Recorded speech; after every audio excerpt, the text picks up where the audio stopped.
Bon, ben les filles, on a une table ronde. Le premier sujet qu'on a, c'est quoi? C'est les communautés autochtones. Fait que dans le fond, on a regardé un documentaire qui s'appelle Mes États nordiques, dans lequel on a suivi, en fait, là, pendant quelques épisodes, le travail d'une enseignante qui est venue enseigner dans une communauté autochtone. Elle est arrivée là-bas avec pleine d'espoir, mais au final, on va se rendre compte que elle va en fait se rendre compte que les élèves ont des grands besoins et des difficultés auxquelles elle va devoir s'adapter. Ouais. Puis on voit vraiment comme son cheminement du moment où est-ce qu'elle rencontre la communauté, au moment qu'elle déménage, puis la fin, tu sais, quand elle part, on voit vraiment tout ça. Ouais. Puis à travers ça, tu sais, ben, tous les élèves, toute la communauté qu'elle rencontre, ben, tu sais, il y a plusieurs défis, là. Les autres, ils vivent beaucoup de choses, là, tu sais, vous l'avez vu dans la vidéo, là, ils vivent, tu sais, il y a des difficultés au niveau de juste à la base, même de la température, puis du changement comme du soleil, puis beaucoup de soleil, pas beaucoup de soleil, tout ça, c'est un défi qu'ils vivent dans les communautés, là.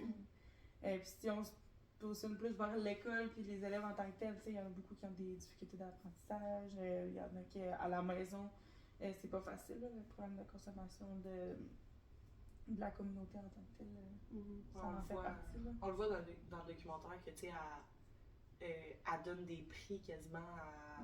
Ben, c'est ça qu'elle fait, elle donne des prix pour les enfants qui viennent à l'école, tu sais, parce que c'est tellement récurrent que les enfants manquent de l'école à cause des parents qui consomment, ou même, comme on en a parlé, là, la chasse, tu sais, que pour la prof, elle, c'est pas que c'est bizarre, mais c'est différent de voir que tu as des jeunes qui manquent l'école pour de la chasse, mais eux, c'est leur réalité à eux, tu sais, c'est leur culture, c'est ça. Oui, exact. Ben, la langue, ça en fait partie, là, parce que, tu sais, elle arrive, elle vient enseigner, on lui dit, tu vas enseigner la 3, 4, 5e année. Tu sais, c'est comme 3 niveaux en même temps. Puis elle dit dans le documentaire, tu sais, que les élèves, un élève de 5e année, ben, il savait pas lire, pas écrire encore. Fait qu'elle a dû repartir de la base, là. Fait elle a vraiment dû s'adapter. Parce que ça, c'est une des problématiques là, qui vivent dans les communautés. Tu sais, tu le vois vraiment dans le documentaire qu'elle s'adapte, là. Ouais, vraiment. Tu sais, c'est vraiment... Tu le vois aussi qu'elle a comme un choc culturel aussi d'arriver dans une nouvelle culture, puis de s'adapter à ces gens-là, de s'acclimatiser, s'acclimater, merci, sur comment vivre en communauté et tout. Fait qu'on remarque ça dans la vidéo que c'est difficile de s'intégrer comme dans cette communauté-là. Avec la langue aussi, elle parle français, c'est difficile avec eux. Ouais. On le voit aussi dans les sorties qu'ils font le soir. Là, ils sont plus en gang de professeurs, mais quelques inuits au travers, mais sont quand même dans la communauté, mais exclus un petit peu dans leur cercle. Ouais. C'est comme si elle a fait une intégration plus participative. Elle voit pas dans l'avenir. Tu le vois qu'elle s'en va après 2 ans. Là. Fait que, tu vois qu'elle va pas dans l'avenir, elle veut pas s'intégrer pour aller vers l'avenir. Elle a vraiment fait comme fonctionnellement, puis elle participe aussi à la société, mais comme on voit qu'elle va pas aller plus loin que ça. Notamment à cause de la violence aussi qu'elle a vécue dans les écoles. Ça allait peut-être à l'encontre de ses valeurs aussi. Là. Ouais.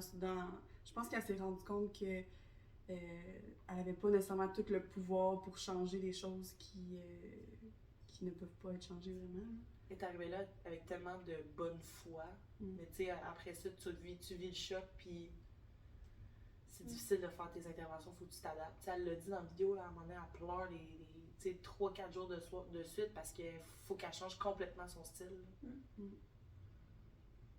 Tout par rapport à la fille, là. Non, mais c'est toutes ces interventions, j'ai trouvé, tu sais, on a vu le processus tout au long, qu'au début, elle est arrivée, puis avec toute sa bonne volonté, comme tu dis, puis là, elle a eu son choc culturel, fait que là, elle a réalisé, puis elle a fait, OK, là, moi, puis dans la vidéo, elle dit, j'arrivais avec toutes mes valeurs québécoises, puis le français, c'est important, puis là, elle a comme réalisé qu'il fallait qu'elle, elle se mette à leur place, puis qu'elle se dise, wow, là, non, là, dans le fond, il faut que je m'adapte à eux. Fait que c'est pour ça qu'elle a fait une bonne décentralisation dans ses interventions. Là. Elle était capable de sortir d'elle-même puis d'aller à la rencontre de leur culture, puis de se référer à à son propre code, ses propres références à elle. Puis quand il y a eu un mélange des deux, ben on le voit là, que sa classe, là, ça se calme, là, les pronoms. Elle disait au début qu'elle avait, que c'était un peu du free for all, là, dans le sens que elle avait de la misère à se faire respecter, mais dès qu'elle a mis des règles claires sur la porte, là, on le voit dans le documentaire, ben, dès que ça l'a mis ça, elle dit ça s'est calmé, puis heureusement, fait qu'elle a vraiment réussi à faire un beau cheminement, mais il a fallu qu'elle se remette en question, il a fallu qu'elle s'évalue elle-même, là, pour se dire comme qu'est-ce que moi je fais de mal, comment moi je peux m'améliorer, puis comment je peux m'intégrer aussi. Quand elle a fait ça, ben ça l'a juste fait monter vers là. Puis ses élèves aussi, parce que son but à elle, au final, oui, c'est de s'intégrer, mais c'est l'avenir de ses élèves. C'est ça qui était important pour elle. C'est ça qu'elle a réussi à faire. C'est ça que je trouve beau. Là. Ouais. Puis dans ses interventions aussi, tu sais, elle est partie vraiment de la base. Là. Elle a sorti en fait de son. De ce qu'elle pensait faire. Tu sais, elle a su faire preuve d'une capacité d'adaptation. En apprenant l'alphabet à des personnes qui ont l'âge d'être en 5-6e année. Là. Elle leur parlait d'une manière super adaptée. Là, elle utilisait un langage simple, avec des gestes aussi, elle articulait. Je pense que tout ça, ça a fait en sorte qu'il y a des élèves qui ont réussi à acheminer et à progresser malgré les difficultés. Puis un moment aussi que je trouvais beau, c'est la remise la fin d'année, la remise comme des diplômes à la fin. Puis, on sentait vraiment qu'elle voulait que les parents se sentaient inclus. Là. Elle a parlé le discours en fait en français, puis après en anglais, afin que tous les parents puissent se comprendre, puis se sentir inclus dans le fond. Ouais, c'est leur moment à eux, en fait. Là. Ben oui. C'est leur réussite. Puis les parents, on le voit qu'ils sont contents, ils ont des difficultés, ils ont des enjeux qu'ils vivent depuis des années, sur comment ils sont perçus eux-mêmes comme communauté. Mais ils sont contents de voir que leurs enfants réussissent, ils sont contents, ils comprennent leurs difficultés, on le voit dans le documentaire qu'elle appelle pour dire comme ben là, il faudrait que votre fille elle vienne à l'école, puis ils les remercie, remercie la prof de faire comme merci, on a difficulté à se lever le matin, puis ils sont reconnaissants de ce côté-là.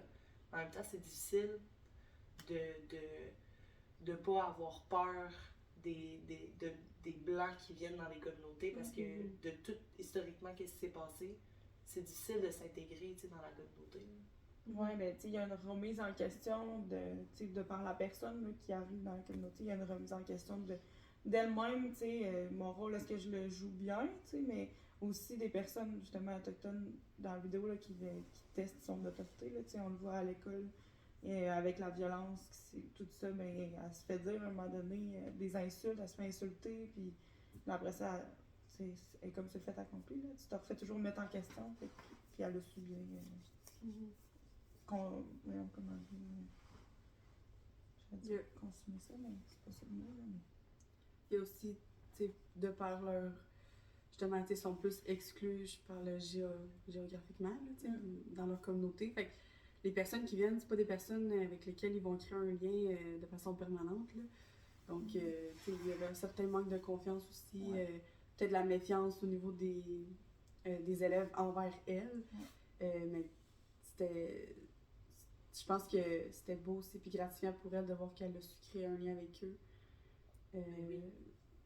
Dans un court temps, mais aussi de ça. Fait que, les élèves ont cheminé, oui, dans leur parcours scolaire, mais aussi personnellement.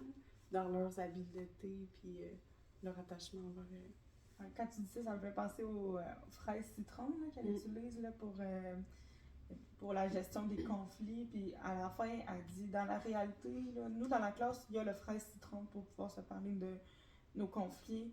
Mais dans la réalité, c'est pas ça. Puis regardez, puis là, elle pointe à un élève, puis elle dit est-ce que vous vous souvenez au début de l'année, cet élève-là, comment qu'elle était, puis maintenant, comment qu'elle est. Puis il faut se souvenir de ça. Puis ça, j'ai trouvé ça tellement beau. Puis elle a trouvé un bon moyen, je trouve. Puis c'était créatif aussi, là. J'avais jamais vu ce moyen d'intervention-là. Que je trouve que c'est un beau. Ça pourrait être. Je trouve que c'est inspirant, et que je pourrais l'utiliser moi-même. Mais oui, je trouve que toutes les interventions qu'elle a faites avec les élèves, elle s'est vraiment adaptée à eux. Elle s'est vraiment comme. Tu sais, on l'a vu à un moment donné, la jeune, tu vois qu'elle gigote, elle bouge, elle veut bouger. Puis elle dit, ben regarde, moi j'aimerais ça aller faire mon devoir dans le corridor. elle va pas l'arrêter, elle va pas lui dire non, tu fais pas ça comme ça. Si c'est cette manière-là que tu vas apprendre, ben vas-y le faire, je vais t'aider, je vais t'encourager. Tu sais, je trouvais tellement qu'elle était à l'imposer un cadre strict, ce qui est vraiment important, tu sais, parce qu'ils n'ont peut-être pas tant dans leur milieu, ou tu sais, c'est un cadre différent aussi. L'école, la maison, c'est deux choses complètement différentes. Mais elle imposait un cadre strict, mais elle laissait quand même l'enfant comme voler de ses propres ailes, elle laissait quand même l'enfant comme vivre des choses, puis faire des choix. Faire des choix, ouais. Je trouvais ça beau, je trouvais vraiment que ces interventions étaient vraiment saines, tu sais, saines. Ouais. Mais on voit que c'est une personne très impliquée, là, tu sais, dans le documentaire, quand on l'a vu qu'elle reste après l'école, même s'il n'y a pas d'activité parascolaire, mais elle reste à l'école pour le bien-être de ses élèves, dans le sens qu'elle dit souvent c'est mieux que l'école reste ouverte jusqu'à 5h30 pour qu'ils restent à l'école avec moi puis qu'on ait du plaisir au lieu qu'ils aient à la maison. T'sais. Fait qu'elle est consciente aussi de ce qui se passe à la maison. Puis même lors des soupers, quand elle les invite à la maison, elle dit que c'est un moment où est-ce qu'ils sont plus enclins à parler de leurs problèmes. Puis, fait que là, elle a comme un double rôle aussi. Fait que ça, je trouve que c'est beau. Là. Puis, tu sais, on parle, ben, en fait, c'est un peu la création du lien, là, mais il y a une autre chose aussi que j'ai trouvé vraiment belle, c'est qu'elle s'intéresse à leur culture, elle s'intéresse à leur langage, ben, elle dit pas comme ça, mais en d'autres mots, c'est un peu ça. T'sais, moi, je vous apprends, oui, la langue française, mais vous, tu sais, comment est-ce qu'on... Je me rappelle plus du mot, là, mais il y avait un mot qui était écrit au tableau, puis... ça voulait dire noir, je pense. Noir, ouais, c'est ça. Puis, tu sais, dans le fond, c'est ça, elle leur permet d'avoir une place, puis d'avoir un peu le rôle d'enseignant. Elle dit, vous allez être mes profs aujourd'hui, ben, c'est vraiment pour la création du lien. Ouais. C'est là qu'on voit qu'il y a comme du multiculturalisme. Il y a un partage des cultures. C'est sûr qu'elle n'intègre pas vraiment la communauté. Mettons, les activités qui se passent dans la communauté, mais souvent c'est que les personnes inoues ou les gens qui sont vraiment proches de la communauté qui peuvent s'intégrer. C'est plus difficile pour les gens qui viennent de l'extérieur de dire ok, mais moi je vais aller faire l'activité. Fait que oui, il y a du multiculturalisme, mais il n'y a pas comme de c'est difficile d'intégrer le milieu. Autant qu'une personne qui est musulmane qui va venir au Québec, ça va être difficile à cette personne-là de vivre comme dans la communauté puis de s'intégrer d'une façon. Oui, tu sais, comme toute personne immigrante, il y avait clairement, ben, on le sait, il y a clairement un manque de services dans les communautés autochtones. Fait que ça, c'est un enjeu qui amène des difficultés dans l'intégration. Pas de services dans le sens, même à l'école. La direction, elle s'absente. Il ne me semblait pas avoir tant d'éducatrices spécialisées dans les classes non plus. Fait que, il faut qu'elles, dans le fond, apprennent le rôle de tous ces gens-là. Qu'elle met plusieurs chapeaux, en fait, pour ça. Fait que, c'est peut-être un des facteurs qui fait en sorte aussi que les gens ne restent pas dans les communautés puis s'adaptent pas, finalement, à la société qui voit peut-être pas d'avenir dans les communautés autochtones parce qu'ils sont seuls un peu dans ce qu'ils vivent. Là. Et pourtant, ils ont tellement besoin de nos services, ils ont tellement besoin des professeurs qui comprennent, comme la fille dans le documentaire, qui comprennent leurs enjeux. T'sais. Oui, c'est difficile de s'adapter, mais il en faut des gens comme ça qui vont là-bas les aider, qui vont là-bas participer à la culture. Comme ça, quand ils reviennent, bien, ils peuvent parler de leur expérience puis donner tellement de points positifs. Oui, il y a des points négatifs, mais dans tout. Mais parler tellement de points positifs pour encourager les gens à aller aider à comprendre la communauté autochtone. Je trouve ça vraiment important. Ben, elle dit à la fin du documentaire, comme quand elle prend l'avion, là, elle dit moi je suis convaincue que dans 1 an, je vais oublier tout ce qui était négatif, puis je vais juste me rappeler de ce qui était positif dans tout ce qu'elle a vécu. Fait que ça, je trouve que c'est un beau message de fin, en tout cas, ça finissait bien. Et oui. Avec l'avion, là. Puis, elle a quand même essayé d'avoir des facteurs de protection, là. Si on regarde les facteurs de protection de la prof, mettons, là, elle dit qu'elle parlait par Skype un peu avec sa famille, même si avec le changement d'heure, c'était difficile. Elle se regroupe avec les professeurs, même s'il n'y a pas grand-chose à faire, comme qu'elle dit. Elle était aussi accompagnée d'un garçon, je pense, son chum. Son chum, ouais. Je sais pas, mais qui amène un peu de québécois dans tout ça. C'était bon. Ouais. Puis, tu sais, la création du lien avec ses élèves, je pense que c'est ça qui... L'amour de sa profession. Ouais. Le fait que ça l'a gardé là, parce que elle disait même qu'elle ne peut pas partir comme quand elle veut. Tu sais, des fois, avec la réalité de la météo, même, ça peut que, même si la date de départ était telle, ben, elle part 3 jours plus tard. C'est de encore de s'adapter, tu sais. Ben oui. Très polyvalente. Mais moi, j'ai trouvé ça bon ce que tu as dit, tu sais, que les liens, c'est important. Tu sais, je pense que c'est ça qui est comme qui est la base, si mettons tu vas aller enseigner là-bas, c'est de créer un lien pour qu'après ça on t'écoute plus, qu'on te croit aussi. Tu sais, comme on en a parlé tantôt, il y a une méfiance vis-à-vis notre communauté à nous de venir dans les communautés autochtones. Fait que de bien créer le lien, de leur expliquer comment on est là pour les aider, puis de les soutenir, tu sais, je trouve que c'est vraiment important. Ouais. Puis, ce que j'ai trouvé beau aussi, c'est qu'elle avait vraiment aucun jugement là, par rapport à, tu sais, même si la personne n'était pas à l'école, elle ne faisait pas ressentir, les parents, elle pouvait comprendre des fois qu'il y avait des difficultés, mais elle n'allait pas mettre une étiquette ou donner un jugement, tu sais, était très, le côté éthique était vraiment là, fait que, tu sais, c'était un endroit sécuritaire, tu sais, je pense que les enfants ils se sentaient bien avec elle, puis... Oui, c'est un facteur de protection, l'école, pour eux, dans le fond. C'est une place où ils se sentent bien, tu sais, fait que ça les encourage à venir aussi plus souvent, puis de continuer à faire comme, OK, ouais, c'est peut-être important, l'éducation, je veux en savoir plus, fait que c'est le fun. Mais je trouvais, ça me fait penser un peu à Monique puis à la phrase qu'elle nous dit, là, surtout qu'en intervention, qu'il faut susciter l'espoir, là, mais qu'elle leur fait vraiment vivre ça tout au long de tout au long qu'elle est là, tu sais. Même quand à la fin, ils font un projet sur qu'est-ce que je veux être plus tard, là, puis elle leur parle dans « Hey, à Montréal, toi, tu vas être un policier, tu vas nous arrêter, toi, on va venir à ton restaurant, tu sais. » Elle leur fait croire, tu sais. C'est ça, je trouve que c'est beau, vraiment. C'est vraiment beau. Est-ce que ce serait quelque chose que vous feriez, vous?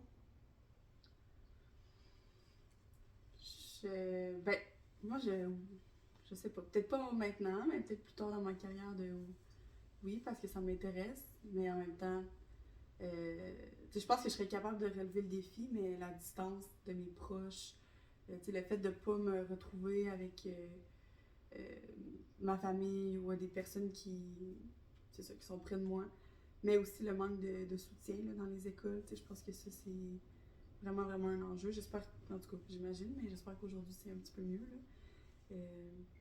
Fait que, je pense que je trouverais ça difficile, mais que ça peut être une très belle expérience. Je pense que dans les 2 ans qu'elle a vécu, elle a vraiment changé du tout au tout, là, dans sa profession, mais aussi dans la personne qu'elle a eue. La manière qu'elle enseignait au début, tu sais, mettons, une année avant qu'elle aille dans la communauté, puis une année après qu'elle soit revenue de la communauté, c'est sûr que c'est pas la même personne. C'est sûr qu'elle fait pas ses interventions dans la même personne. Puis c'est sûr qu'elle a pas le même regard sur la communauté ou sur les gens qui sont à Québec, mettons, puis qui sont d'origine autochtone. Tu sais, je suis sûre qu'elle a pas la même vision. Puis après, ce qui est beau là-dedans, c'est qu'elle les a côtoyés tellement de près, tellement sensibilisés à leurs difficultés qu'elle peut, à son tour, sensibiliser les gens au Québec. Puis je pense que ça fait partie de notre rôle aussi de reprendre, mettons, sur des commentaires qu'elle peut entendre, puis c'est ça, elle les a côtoyés, fait qu'elle est vraiment en mesure de bien connaître leurs défis. Là. Moi, je pense que je le ferais. J'aimerais ça, je pense, le faire. Ça l'apporterait, tu sais, c'est tout pour grossir notre bagage, dans le fond. C'est tout pour rajouter à notre arche d'intervention. Je pense que ça peut tellement être bénéfique pour, je parle nous, mais pour moi, là, en fait, là, mais ça serait vraiment une belle expérience. J'ai jamais vécu d'aller complètement, pas de m'isoler, mais d'aller ailleurs. Puis de te décentraliser. Ouais, j'ai jamais vécu. Ou à très petite échelle, là, dans le sens que je trouve que ça serait comme une échelle, ça serait vraiment haut là, dans l'échelle. Fait que je pense que j'aimerais ça faire ça. Ça serait vraiment. Parce que c'est tellement bénéfique au fond. Que c'est un bagage que tu peux aller chercher qui est vraiment pertinent. Ouais.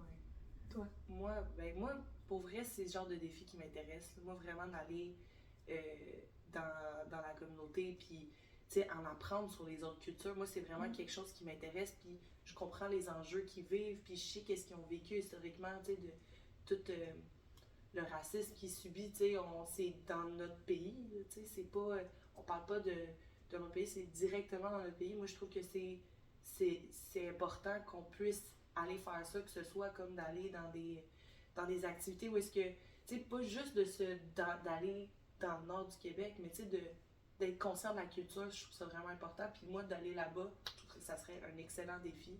Ouais. Mais je suis quelqu'un d'extrêmement émotif. J'aurais de la difficulté à vivre avec les enjeux, je pense, tu sais, de comment est-ce qu'elle en parlait dans la vidéo, d'être triste le soir, puis d'essayer tout le temps de trouver le meilleur. Puis je trouve que ça serait beaucoup à se mettre sur les épaules. Mais à la fin, tu serais tellement fier de toi, d'avoir intégré, d'avoir changé la vie peut-être d'un enfant, tu sais, au moins un, tu sais, de dire, hey, j'ai suscité l'espoir, comme tu as dit, j'ai donné le goût d'être policier, d'être pompier, tu sais, juste ça, je trouve que c'est tellement valorisant que ça serait quelque chose que je ferais malgré toutes les choses négatives que je sais que je me connais, que ça serait difficile. Je pense que je serais capable de le vivre pareil. Fait que, on part quand? Ouais, c'est ça. Ça fait 20 minutes. Ouais. Parfait!